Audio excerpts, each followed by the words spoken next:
प्रभु का नाम मुबारक हो। आज सुबह के सुंदर अवसर के लिए मैं आप लोगों के सामने आज हाजिर हूँ। खुदावन का धन्यवाद हो, प्रभु के नाम की तारीफ हो। आज क्योंकि थोड़ी सी मेरी तबीयत अप टू द मार्क नहीं है, तो मैंने अपनी संडे की मीटिंग जो हम रिकॉर्डिंग करते हैं उस रूप से रोकी, लेकिन आपके पास एक प्रीवियस रिकॉर्डेड मैसेज पहुंचेगा।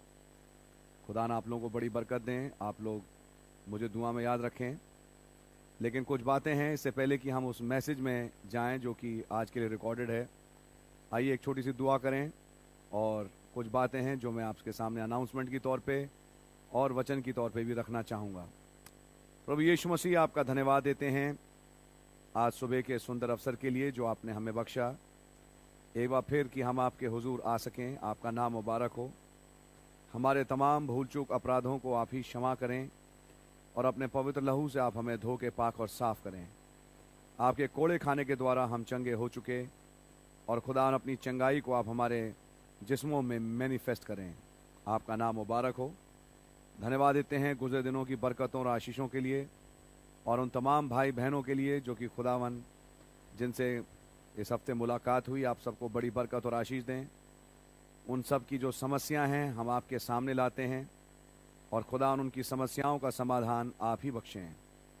दुआ है खुदावन की चंद मिनटों के लिए जब हम कलीसिया के कुछ इंपॉर्टेंट अनाउंसमेंट्स और वचन की कुछ बातें रखना चाहते हैं, आप रहम करें। प्रभु यीशु मसीह के नाम से मांगते हैं, आमीन। इससे पहले कि मैं वचन में आगे बढ़ूं, मैं एक बड़ा इंपॉर्टेंट अनाउंसमेंट है जो आपके सामने रखना चाहता हूं। ये अनाउंसमेंट इस प्रकार से है, लॉर्ड विलिंग संडे जो 4 जुलाई है, हम संडे स्कूल की क्लासेस प्लान कर रहे हैं फिर से चालू करने की, जो कि ऑनलाइन होंगी, और उनका समय होगा सुबह 11 बजे से 11:40 तक, और ये हम गूगल मीट को लेके करेंगे। इसके लिए हमारी कुछ आप लोगों से रिक्वायरमेंट होगी जिनके पास बच्चे हैं और चाहते हैं कि उनके बच्चे इस संडे स्कूल की क्लासेस के साथ एनरोल करें। तो प्लीज़ अपने बच्चे का पूरा नाम, उसकी जन्म तिथि यानी डेट ऑफ बर्थ, अपना वो पर्टिकुलर मोबाइल नंबर जो कि आप यूज़ करेंगे उन क्लासेस के लिए, और अपना ईमेल आईडी आप लिख के आप ये सारी इंफॉर्मेशन भाई राजीव चंद्रा को संडे 27 जून व्हाट्सएप के द्वारा भेज दें। मैं फिर से रिपीट करूंगा, अपने बच्चे का पूरा नाम, उसकी डेट ऑफ बर्थ यानी जन्म तिथि, वो मोबाइल नंबर जो कि आप यूज़ करेंगे, और ईमेल आईडी, ताकि आप जीमेल आईडी के साथ लॉगिन कर सकें। अपना ईमेल आईडी भी प्लीज़ भेज दीजिएगा। ये सारी इन्फॉर्मेशन आप भाई राजीव चंद्रा के पास संडे 27 जून जो कि आने वाला ही संडे है से पहले व्हाट्सएप के द्वारा प्लीज़ ये सारी इन्फॉर्मेशन भेज दें, ताकि हम लोग आपके बच्चे को, क्या वो सीनियर में है या जूनियर सेक्शन में, अलॉट कर सकें। बच्चों को हम अलॉट करेंगे। दूसरी चीज़ ये है, एक लिंक आपके साथ शेयर किया जाएगा जिसके द्वारा जीमेल आईडी के द्वारा आप उसके द्वारा लॉगिन कर सकते हैं।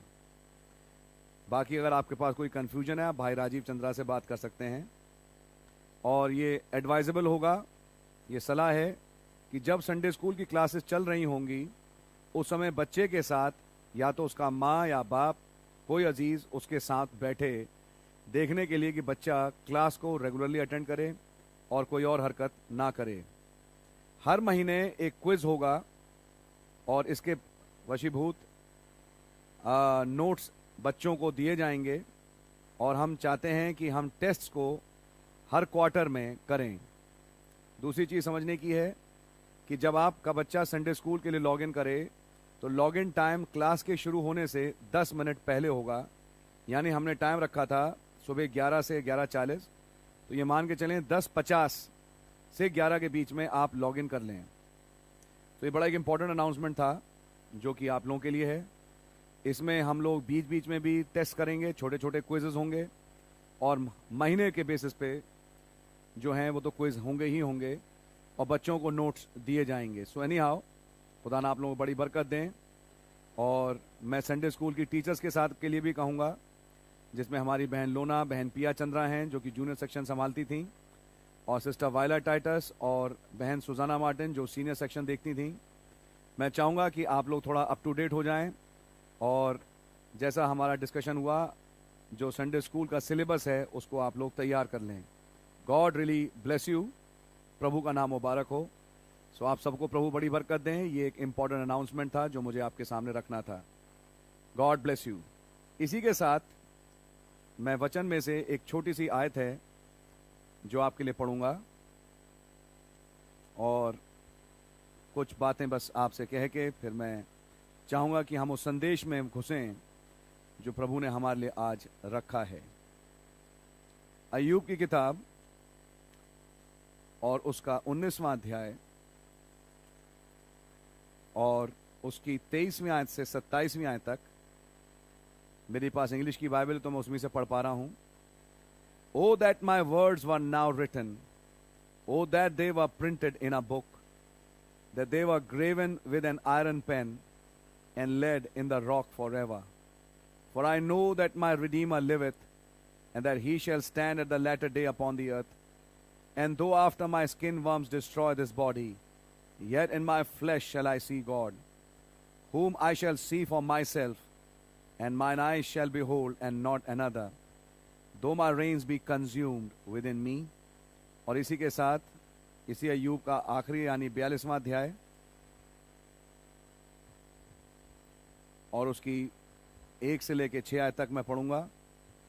Then Job answered the Lord and said, I know that thou canst do everything, and that no thought can be withholden from thee. Who is he that hideth counsel without knowledge? Therefore have I uttered that I understood not, things too wonderful for me which I knew not. Here I beseech thee, and I will speak. I will demand of thee, and declare thou unto me.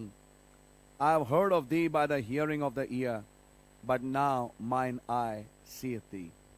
प्रभु जी बड़ा धन्यवाद देते हैं इन वचनों के लिए। चंद मिनटों के लिए जब एक विचार रखने की मैं कोशिश करता हूं, रहम करें ताकि हम लोग तैयार हो सकें उस अगले संदेश के लिए।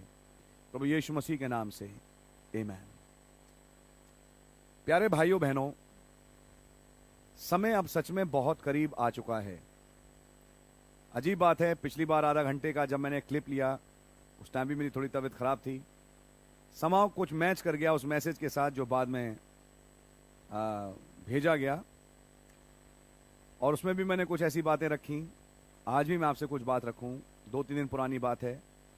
पास्टर साइमन मसीह जो पंजाब में, मेरे पास उनका फ़ोन आया काफ़ी दिनों के बाद। वहाँ पंजाब में भाई लोग चाह रहे हैं कि एक प्रचारकों की वो मीटिंग करें, और वो लोग करेंगे भी। मेरे पास उसकी इन्फॉर्मेशन है। बाकी बात इस प्रकार से थी, भाई ने कहा कि भाई अगर आप आ सकें। मैंने कहा ब्रदर मेरे लिए तो पॉसिबल अभी नहीं हो पाएगा क्योंकि मैं थोड़ा बिजी हूँ। प्लस मैं आपसे कहूँगा, भाई से जब मेरी बात हो रही थी तो भाई ने बोला कि भैया मैं एक दिन बैठा हुआ दुआ कर रहा था, तो रात भर हो गई थी दुआ करते करते।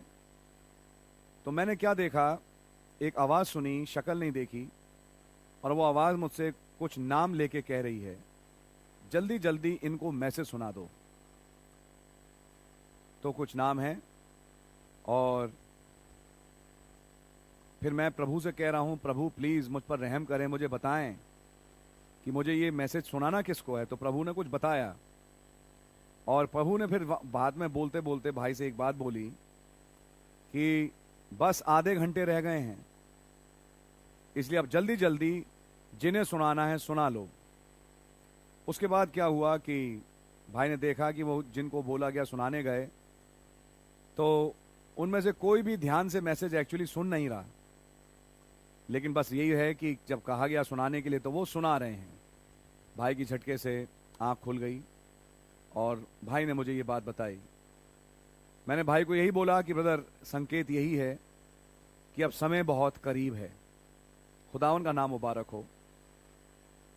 आज मैं अब इलीशा को छोड़ रहा हूं, और इलीशा से अब एक लॉन्ग जंप हम लगा रहे हैं बाइबल के ओल्डेस्ट कैरेक्टर की तरफ, जिसका नाम जोब है। इब्रानियों 11 में मुझे ये अगला कैरेक्टर है जो आपके सामने लेना है।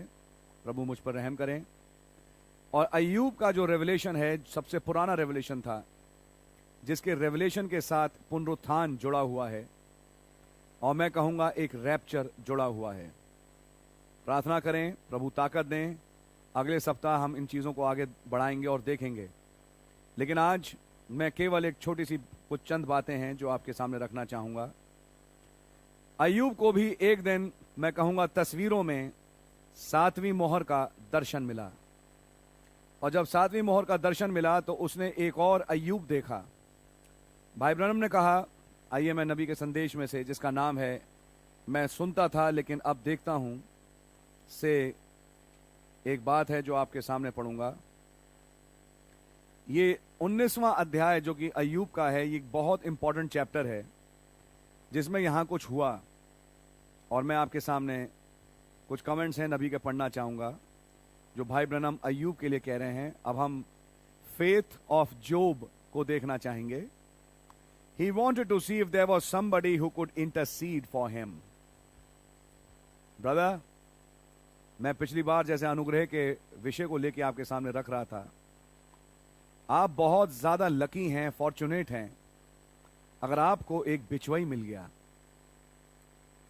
खुदावन का धन्यवाद हो, हमारे पास एक बिचवई है, एक मीडिएटर है जो हमारे और खुदा के बीच में बिचवई का काम करते हैं। और यदि आपके पास आज बिचवई है, आपसे ज्यादा खुश नसीब इस दुनिया में कोई और है नहीं।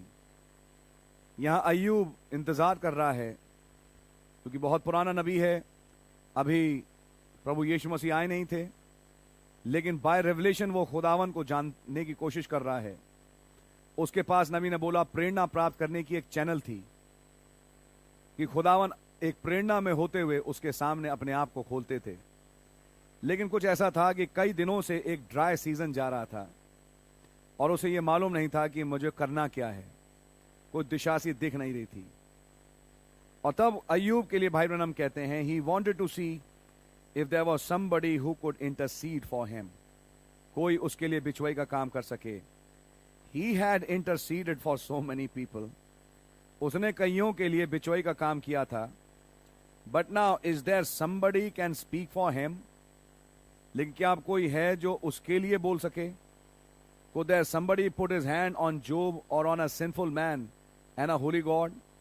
क्या कोई बीच में खड़ा हो और एक हाथ तो अय्यूब पे, एक गुनहगार पे रखे और एक हाथ खुदा की तरफ बढ़ाए? And make bridge the way, और रास्ते को पाटे? Could he go to his house and knock at the door? अय्यूब ये सोचता है, क्या वो उसके द्वार पे जाके खटखटा सकता है? Would he open the door and talk to him a while? क्या वो दरवाजा खोलेगा और उससे कुछ बात करेगा? But then when the inspiration dropped into his heart, then he could see God. लेकिन जब प्रेरणा उसके हृदय में उतरी, तब वो खुदा को देखने पाया। The lightnings are flashing, the thunders are roaring. बिजलियां चमकने लगीं और गर्जनें होने लगीं। And when it did, he stood upon his feet. और जब ऐसा हुआ, वो अपने पैरों पे खड़ा हो गया। And he said, I know my Redeemer liveth. और उसने कहा, मैं जानता हूं मेरा छुड़ाने वाला जीवित है। My Redeemer, and the last days he'll stand on the earth. मेरा छुड़ाने वाला, और अंतिम दिन वो पृथ्वी पे खड़ा होगा। See, नबी कहते हैं, देखा आपने? He had begun to see God's reaction to his faith. उसने, जो वो खुदा पे विश्वास करता था, अब उसने खुदा का रिएक्शन उसके विश्वास के प्रति देखना चालू किया। It's a beautiful point. Now we wonder if we could see God. हम सोचते हैं कि हम खुदा को देख सकते हैं। Is there a way that we could see him? क्या कोई तरीका है कि हम खुदा को देखने पाए? That was the only way God had trying job out. केवल मात्र एक ही तरीका था और खुदा ने अय्यूब की परीक्षा ले रहे थे। He said, I have heard of thee with the hearing of the ear, but now I see thee. उसने कहा, मैंने आपके बारे में कान से सुना तो था, लेकिन अब मैं देखता हूं। But now I see thee with my eyes. अब मैं आपको अपनी आंखों से देखता हूं। The vision of the invisible had been made plain. जो अदृश्य था, उसका दर्शन सामने ज़हूर में आ चुका था, प्रत्यक्ष में आ चुका था। He seen the cloud rolling around. वो अदृश्य जब दृश्य में आया तो एक बादल के रूप में आया और वो बादल उसके सामने चल रहा था। He heard the flashing of the lightning. उसने बिजलियों की तड़कने सुनी और सॉ इट, देखा। And seen the roaring of the thunder, और उसने उस बड़े धमाके के शब्द को सुना। नबी कहते हैं may be on a clear day, शायद एक साफ आसमान में। समझने का विषय यह है, ये कौन सा अय्यूब है जिसने एक खास किस्म का धमाका, एक खास दिन देखा जबकि उस दिन कोई बादल नहीं था। फिर उसके बाद जब अदृश्य दृश्य में आया तो एक बादल का रूप ले लिया। आप लोग समझ सकते हैं हमारा संकेत किस घटना की तरफ है। He could see God with his natural eye. वो खुदा को अपनी प्राकृतिक आंखों से देखने पाया। मैं आगे बोलता हूं, and seen the maybe on the clear day and he seen God was in that cloud and in that lightning. उसने ये देख लिया था कि खुदा उस बादल में है और उस बिजली में है। 1963 में नबी को केवल 7 दूतों के बारे में मालूम था, लेकिन 1965 में जब उन्होंने प्रचार किया ये सूर्योदय का समय है, उसमें सुबह ही सुबह उन्होंने पिक्चर को टर्न किया। और तब मैं कहूंगा हमारे अय्यूब भाई ब्रैनम ने देखा कि उसमें 2 आंखें हैं और वो चेहरा है। अब नबी कह रहे हैं उस अय्यूब ने उस खुदा को उस बादल में देख लिया था। He could see God with his natural eye. वो खुदा को अपनी प्राकृतिक आंखों से देख सका। See because the invisible was made visible.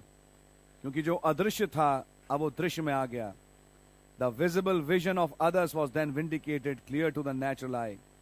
और तब प्रत्यक्ष दर्शन उन बाकियों का सामने जहूर में आ गया, ताकि वो इन आंखों के द्वारा जो प्राकृतिक हैं देखी जा सकें। मैं यहीं रुकूंगा और मैं एक बात कहूंगा, हो सकता है मैं भी अपने आप को आपके साथ शामिल करता हूं। हम किसी चीज का इंतजार कर रहे हैं, खुदावन ने उस चीज को समझाया, हमने विश्वास किया और उस विश्वास में होते हुए अब बहुत लंबा समय हो गया कि हम उस चीज पे विश्वास कर रहे हैं। अय्यूब इस दशा में तक पहुंच गया कि वो एक ठीकरे को लेके अपनी खाल पे रगड़ता है। ऊपर से लेके नीचे तक जिस्म फपोलों से बढ़ा हुआ है। बहुत बुरे हाल हैं, सब कुछ जा चुका, सब कुछ लुट चुका। लेकिन आपको याद हो लास्ट संडे का मैसेज, मैं बहाल करूंगा। और बहाली का याद रखें ब्रदर, एक नियम होता है, एक समय है, और जब वो समय आता है तो खुदा ने बहाल करना ही करना है। प्यारे भाइयों बहनों, मैं आपको बताऊं, वचन में अय्यूब से खुदावन ने कहा, जो कुछ इन टिड्डियों ने, रादर योएल से कहा, जो कुछ इन टिड्डियों ने खाया मैं सब कुछ बहाल कर दूंगा। अय्यूब के केस में हम देखें तो यही हुआ। जो कुछ अय्यूब ने अपने जीवन में खोया वो सब कुछ बहाल हो गया। खुदावन अय्यूब को एक ऐसी स्थिति पे ले आए कि वो ठीकरे से अपने जिस्म को खुजला रहा है, और जो उसके साथी चर्च मेंबर हैं वो उसको बुरा भला कहते हैं, कोई सुनने को तैयार नहीं। याद रखें, ऐसे हाल में भी अय्यूब ने खुदा का साथ नहीं छोड़ा। और आप अय्यूब की पूरी किताब पढ़ें तो अय्यूब खुदावन से ही सवाल कर रहा है और बात कर रहा है, क्योंकि उसका दिल लगा तो खुदा पे ही है। और वो वेट कर रहा है, इंतजार कर रहा है अपनी उस दुर्दशा में, कब वो वक्त आए जब मेरे लिए कोई खड़ा हो, कब वो वक्त आए कि मैं देखने पाऊं कि मेरा भी कोई छुड़ाने वाला है, अगर है तो। क्योंकि मैं देखता हूं एक पेड़ जो मरता है उसके लिए उम्मीद है, उसमें नई पत्तियां निकल आती हैं। एक नदी जब मरती है, बारिश आती है, नदी फिर जाग जाती है।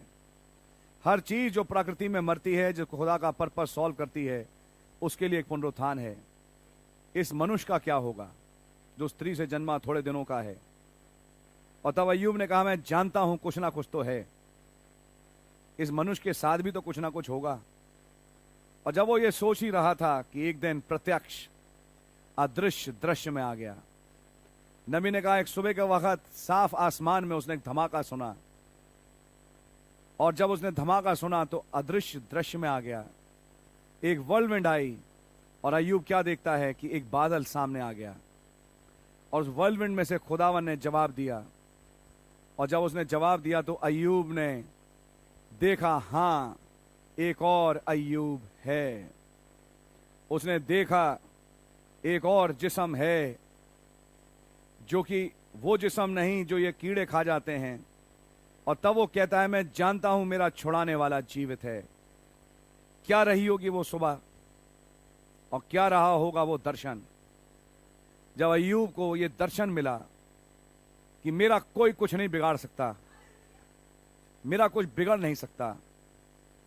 और उसे ये समझ में आया, मौत भी मेरा कुछ नहीं बिगाड़ सकती। मैं जानता हूं मेरा छुड़ाने वाला जीवित है और मुझे खुदावन खड़ा करेंगे और इसी पृथ्वी पे मैं खड़ा हूंगा और अपने सृजनहार के साथ खड़ा होकर उसका दीदार करूंगा। ब्रदर, क्या महान रेवलेशन था। जिस रेवलेशन के बेसिस पे उसने वो जगह चुनी, क्योंकि वो एक दर्शन था और उसने कोई जगह देखी। उसने मात्र खाली एक और अय्यूब नहीं देखा, उसने एक जगह देखी और तब उसने उस जगह पे कहा कि मुझे वहीं गाड़ना। जब वो मरा, और वो जगह मकपेला कहलाई, जिसको बाद में अब्राहम ने खरीदा और वहीं पे वो गाड़ा गया। सारा गाड़ी गई, लिया गाड़ी गई, याकूब गाड़ा गया, यूसुफ ने भी कहा मेरी हड्डियों को वहीं गाड़ना। आप लोग तस्वीरें जानते हैं, क्योंकि ये वो जगह बनी जहां से एक पुनरुत्थान होना था। अय्यूब ने प्रत्यक्ष एक छुड़ाने वाले को देखा और छुड़ाने वाले को देखने के बाद ब्रदर, उसका जीवन बदल गया। मैं आपको बताना चाहता हूं, दर्शन देखने के बाद अय्यूब मरा नहीं, लेकिन खुदा ने एक दर्शन जरूर दिखाया। एक और अय्यूब है, क्योंकि वो पूर्व युगों की बात थी, बाद में वो उम्र के कारण मरा भी। लेकिन बाइबल में जब आप अय्यूब की किताब पढ़ें तो लिखा है कि बड़ी उम्र पाके, अपनी संपूर्ण उम्र क्रॉस करके वो तब प्रभु में सोया। ऐसे नहीं मरा, वो अपनी पूरी उम्र पे ही मरा। लेकिन उस दशा में जबकि उसे लगता था मैं तो अभी मर जाऊंगा, खुदा ने उसे बचाया और उसने कहा मैं जानता हूं मेरा छुड़ाने वाला जीवित है। खुदावन एक ऐसी दशा में लेके आए उस अय्यूब को, जबकि उसके अपने दोस्त उसके विरोध में बोलते थे। अय्यूब ने किसी की परवाह नहीं करी। अय्यूब अपने विश्वास पे अडिग बना रहा।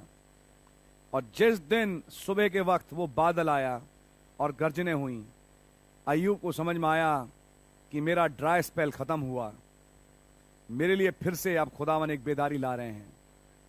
इस चर्च के लिए भी ब्रदर एक छोटा सा ड्राई स्पेल रहा, एक बेदारी आ रही है ब्रदर।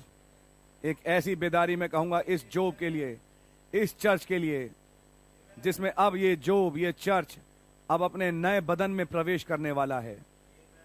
मैं सोचने में बेवश था, भाई साइमन से उस आवाज ने कहा बस आधे घंटे बचे हैं। तुरंत मेरा दिमाग गया, आपका भी जरूर गया होगा, आधा घंटा ही समय है 7वीं मोहर का। तो कहीं ये तो नहीं कि उस समय है कि 7वीं मोहर की पूर्ति अब हमारे बीच में हो जाए। और नबी ने बोला 7वीं मोहर हर चीज का अंत है। सबसे पहले वो कलीसिया कालों का अंत करेगा, फिर तुरहियों का, फिर कटोरों का, और even ends the ushering in of millennium. समय का भी अंत है और मिलेनियम के अशर इन करने का भी अंत है। हर चीज में उसका अंत है। वो एक गेम प्लान है खुदा का जो कि वो प्रभु करेंगे। लेकिन क्या वो प्लान रोल हो चुका? मैं विश्वास करता हूं रोल हो चुका। और कितना समय बचा है, तो अब ये सोचने का विषय है कि अब बहुत ज्यादा समय बचा नहीं। खुदावन का नाम मुबारक हो। उस आधे घंटे से क्या अभिप्राय है, समय आएगा खुदावन प्रकट करेंगे। मैं उसका कोई तर्जुमा नहीं करना चाहता, क्योंकि मैं इतना जरूर जानता हूं कि समय अब बहुत ज्यादा करीब है। और अब समय है कि ये जोब, ये अय्यूब जिसका नाम खुदा की कलीसिया है, जिसने इस पृथ्वी पर रह के काफी कुछ सहा भी, क्योंकि जो खुदा के साथ चलते हैं वो सहते हैं, वो सताए जाएंगे। लेकिन मैं आपको बताना चाहता हूं अब वो समय आ गया कि इस दुल्हन रूपी वृक्ष का पूरा संपूर्ण, मैं शब्द इस्तेमाल करूंगा, संपूर्ण रेस्टोरेशन हो। और यहां तक रेस्टोरेशन हो कि वो एक नए बदन में चले जाएं, ये पेड़ ही नया हो जाए। खुदा उनका नाम मुबारक हो। सो प्रभु के नाम की तारीफ हो। जो अदृश्य था उसका दृश्य में आना, ये अपने में प्रत्यक्ष एक सबूत था कि अय्यूब की कैप्टिविटी जाती रही और अब अय्यूब वापस लौट के आएगा। ब्रदर और सिस्टर, अगर ये बादल आपके घर में आया है और इस बादल में आपको किसी का चेहरा दिखाई देता है, मात्र तस्वीर नहीं, तो ये मान के चलिए एक अदृश्य है जो आपके सामने दृश्य में आया इस संदेश में। और जब ये दृश्य में आया तो आप कह सकते हैं मैंने सुना था खुदा के बारे में, लेकिन आज मैं इस बादल में इस प्रभु को देख पाता हूं। और अगर आप इस बादल में इस प्रभु को देख पाते हैं तो ये भी फिर समझ लें अय्यूब के समान कि जब अदृश्य दृश्य में आया अय्यूब के, तो उसी के बाद अय्यूब की बंधुआई खत्म हो गई और वो वापस एक नया जिस्म प्राप्त किया और वो अपनी जवानी की दवाशा में वापस लौटा। आज मेरा और आपके लिए भी मैं विश्वास करता हूं वही समय है। खुदा ना आप लोगों को बड़ी बरकत और आशीष दें। उस दर्शन को प्राप्त करने के बाद अय्यूब मरा नहीं, वरन अय्यूब एक्चुअली अगर आप बाइबल में देखें तो बदल गया। हाँ, एक बात जरूर कहूंगा, खुदा रहम करे अगले संडे मौका मिले तो मैं इस पर और डेवलप करूं। और वो बात यह है कि कैसे अय्यूब ने से खुदावन ने कहा कि उन दोस्तों के लिए दुआ कर जिन्होंने मेरे विषय में सही नहीं बोला। याद रखें, एक बड़ा सबक है सीखने का, सिद्ध विश्वास माफी पे आधारित है। और नबी ने कहा यदि आप माफ करना नहीं जानते तो आप याद रखें आप में सिद्ध विश्वास नहीं आ सकता। खुदा ने माफ किया हमें, इसलिए आज खुदा में सिद्ध विश्वास है। यह मौका मेरे जीवन में भी एक समय आया था, आज भी है और हम सब के लिए है। और वो बात इस प्रकार से है, आपके विरोध में अगर किसी ने कुछ किया, दिल से आप उसे माफ करें और इतना माफ करें कि उसको भूल जाएं। यह बैकग्राउंड बनेगी आपके लिए कि आप मरकुस 11:23 को पूरा करें। अय्यूब के सामने भी यह चुनौती आई। जिन 3 दोस्तों ने उसके विरोध में जो कुछ कहना था कह लिया, अब खुदावन अय्यूब को एक मौका देते हैं, क्या तू उन्हें माफ कर सकता है? यानी अब तू उनके लिए दुआ कर। और अय्यूब ने उनके लिए दुआ करी। और जहां अय्यूब ने उनके लिए दुआ करी, बाइबल में लिखा है अय्यूब की बंधुआई जाती रही। आप समझ रहे हैं, यह एक बहुत इंपॉर्टेंट पॉइंट था जो मैंने चाहा कि आपके सामने रखूं। और मैंने चाहा कि आपके सामने आज केवल एक इंट्रोडक्टरी रूप में जोब को रेस्टोरेशन के कैरेक्टर के रूप में रख सकूं। अगर आपने रेस्टोरेशन समझना है तो हमारे पास एक अगला कैरेक्टर है। हम इलीशा से अब छलांग लगा रहे हैं रेस्टोरेशन के चैप्टर में। आपके पास पूरा हफ्ता है, अय्यूब की किताब पढ़ें तो आपके पास एक फर्म बैकग्राउंड और फाउंडेशन भी होगी कि लॉर्ड विलिंग जब हम अगली बार मिलते हैं तो आपके सामने इस कैरेक्टर को रखने पाएं। God bless you. शाम का मैसेज अब आने वाला है, आप लोग ध्यान से सुने और मैं कहूँगा नोट्स बनाएं, नोट करें क्या कहा जा रहा है। और याद रखें खुदावन अपने चिन्हों को पूरा कर रहे हैं। और अगर आपने नोटिस किया तो फिर से थोड़े बहुत केसेस आपने देखा होगा बढ़ना शुरू हुए हैं। और क्या होगा आगे वो तो खैर वक्त ही बताएगा। हिंदुस्तान भी, दुनिया भी एक तीसरी वेव के लिए तैयार है। लेकिन हमने जैसे आपसे रखा एक बात, इस तीसरी वेव का मेन अभिप्राय आर्थिक व्यवस्था को लेके होगा जो कि इस दुनिया को सर्वनाश की तरफ ही ले जा रही है। लेकिन हम जानते हैं कि क्या होने जा रहा है। दुल्हन के लिए अच्छे दिन आ रहे हैं। Happy rapture, shalom, God bless you. और प्रभु ने चाहा हम अगली बार फिर से मिलेंगे ऐसे ही, ताकि संदेश को आपके सामने रख सकें। मैं एक चीज और कहूंगा, प्लीज दुआ जरूर करें। सॉरी, एक पॉइंट और है जो मैं आपके सामने रखना चाहूंगा। मैसेज में जो मैंने पार्ट रखना था मैं रख दिया आपके सामने। ये भी समझिए अनाउंसमेंट तो नहीं, लेकिन एक बात है। कई लोगों के मेरे पास इन दिनों में सवाल आए वैक्सीनेशन को लेके। प्लीज जरा ध्यान से सुने और इसको मैं चाहता हूं कि क्योंकि रिकॉर्ड हो रहा है और आप तक पहुंचेगा तो ये रिकॉर्ड भी है। मैं इस वैक्सीनेशन के लिए स्पिरिचुअली या मैं कहूंगा कोई रिलीजियस ग्राउंड्स पे कोई ऐसा कारण नहीं पाता कि आप वैक्सीनेशन क्यों नहीं ले सकते। कृपया प्लीज मेरी बात को समझने की कोशिश करें। मेरे को सुनने में आया कहीं कहीं से कि किसी ने प्रचार किया है कि वैक्सीनेशन नहीं लें, और कुछ लोगों ने यहां तक प्रचार किया कि वैक्सीनेशन लेना पशु की छाप को लेना है। ब्रदर और सिस्टर, मैं आपसे कहूंगा मेरा ऐसा कोई विचार नहीं, और ना ही मैं ये कहता हूं कि वैक्सीनेशन का लेना पशु की छाप को लेना है। मैं इन विचारों से अभी टोटली एग्रीमेंट में नहीं हूं। लेकिन मैं एक बात जरूर करना चाहूंगा, जो कि बात अगर आप मुझसे पूछें हेल्थ रीजंस को रखने के अनुसार है, और वो कुछ कारण इस प्रकार से हैं।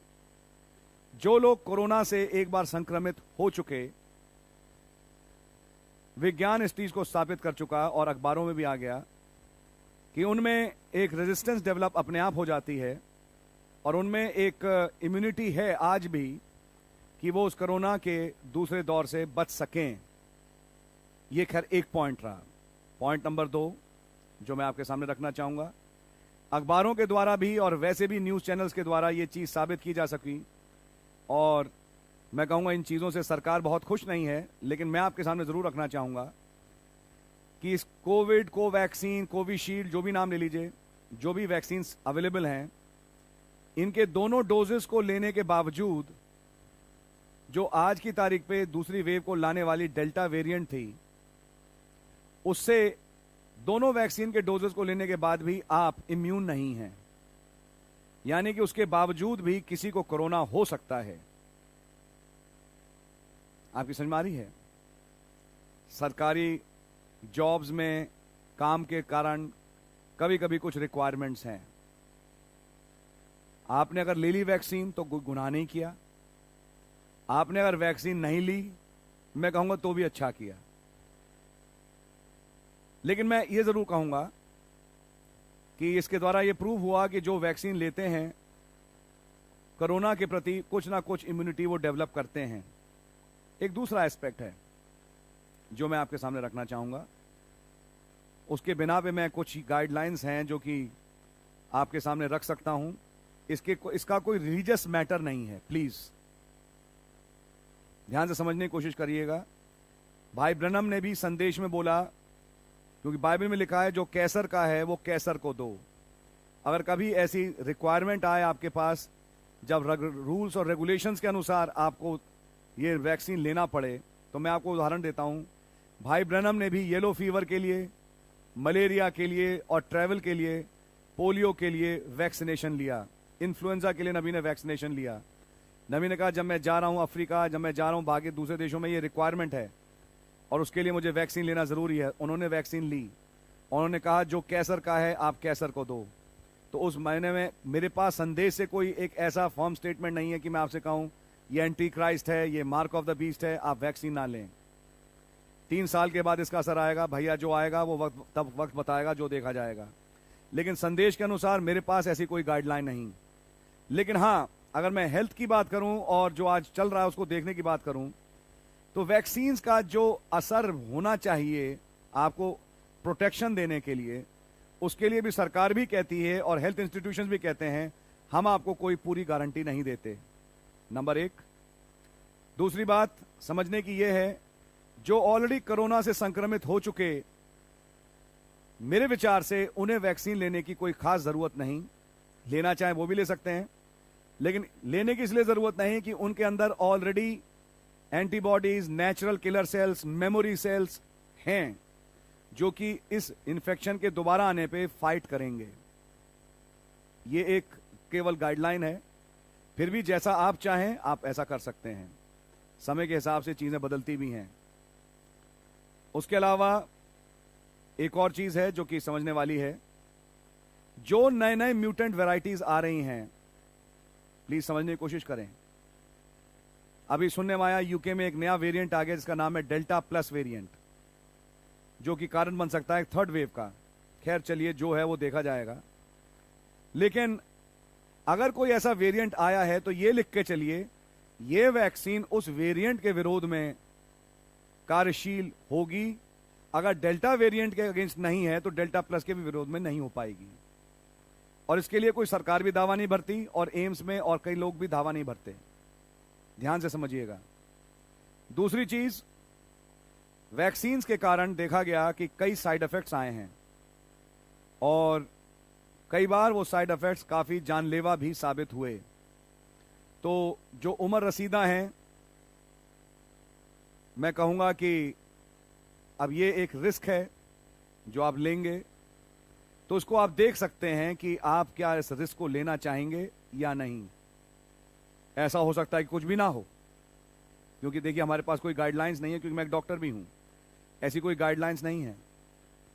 लेकिन दूसरी तरफ जो बच के निकल गए वो तो निकल गए, लेकिन जिन्हें कुछ प्रॉब्लम हुई तो उन्हें कुछ अच्छी खासी प्रॉब्लम हुई। लोग कोमा में लैंड अप हुए हैं, ब्रेन हेमरेजेस हुए हैं, डेथ्स हुई हैं और उसके काफ़ी अफेक्ट्स हुए हैं लोगों में वैक्सीनेशंस को लेने के बाद भी। हाँ, बहुत कम है, 10,000 में, लाख में एक है, लेकिन देखिए हैं तो सही।